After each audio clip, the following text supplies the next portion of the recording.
Sa linya na, diretso na tayo agad mga kapatid.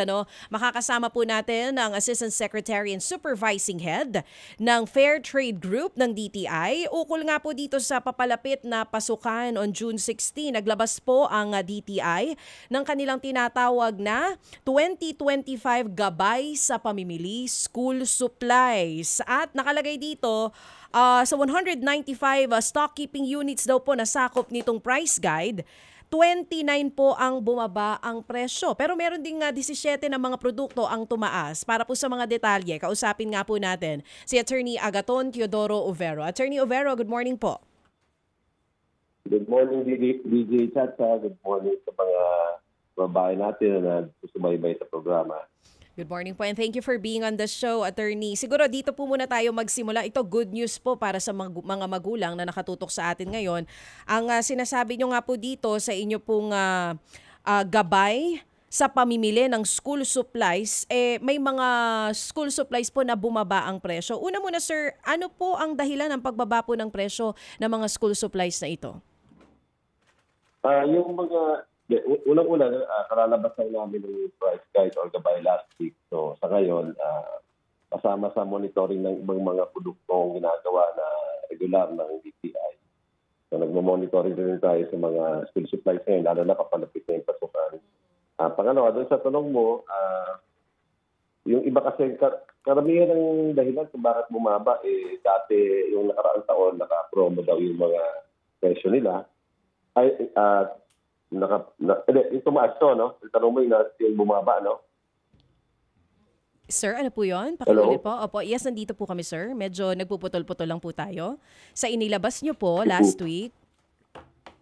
Yung sa mga bumaba, siguro yung cost of production nila, medyo maganda. May volume sila.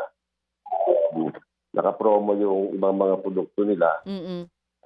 Iba-iba yung business model sa cost of production ng ating mga manufacturers. Ito kasing gabay na to, ginawa natin to sa katuwang yung mga manufacturers, mga big stores and retailers. Opo. Pero meron din po mga tumaas, pero hindi naman po malaki yung pagtaas ng presyo. Yung mga tumaas, mga piso hanggang 5 piso lang, steel units lang or items, karamihan pa rin, may mga 67% ang hindi lang mag-maintain, kundi bumaba pa. May 20 na items na bumaba pa ng piso hanggang 10 piso. Oo, sir, tinitignan ko po dito yung price reduction na nandito po sa table ninyo. Sa notebook, may 5 to 10 pesos na reduction. Sa pad paper, 1 to 6 pesos. Sa lapis po, 5 piso po ang ibinaba ng presyo. Pero sir, kasi nga po 'di ba suggested lamang po ito. So paano po ang monitoring mechanisms dito ng DTI sa mga nagtitinda halimbawa sa Divisoria o kaya po dun sa mga school supplies? Paano po ginagawa nyo para lang masiguro na susunod po sila dito sa inilabas niyo pong gabay?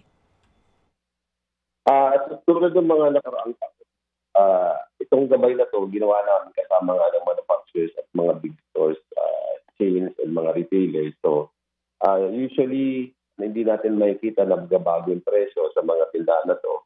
At kung nag-ikot naman tayo sa Divisoria nung linggo, nakita nga natin na mas mababa pa ng konti yung mga nasa Divisoria. Siguro dahil nga iba yung overhead sila, iba yung business model nila, hindi sila naka-aircon. Simple lang yung mga pwesto nila. Pero itong darating na mga linggo, bago magpasukan, pag-iigtingin natin yung pagmamonitor natin na sana wala naman magtaas o nang hindi makatarungan ng mga presyo at tuloy-tuloy lang yung mga presyo dahil nasa gabay natin, abot kaya sa ating mga mamimili. Attorney, ito ho bang binabanggit natin mga produkto dito, kaninyo, yung mga bumaba ang cost of production, business model, etc. Ano po ito? Locally manufactured po ito na school supplies o ito po yung made in China?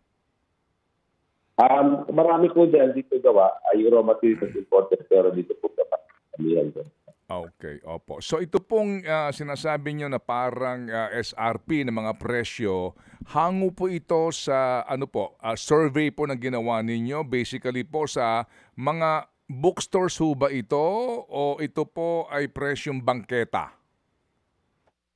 Ano to, ito yung una, 173 items yan nandun na sa gabay natin last year. Nagdagdag tayo ng additional 22 items more. Ito ay base sa mga hiningi natin ng mga basic materials from the manufacturers and from the retailers and the store chains.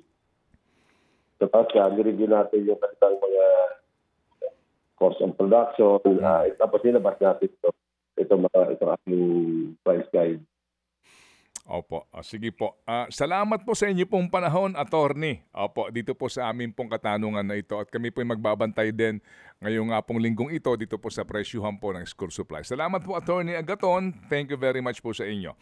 Si Attorney Agaton Teodoro Overo, siya po ang Assistant Secretary and Supervising Head ng Fair Trade Group ng DTI. True FM.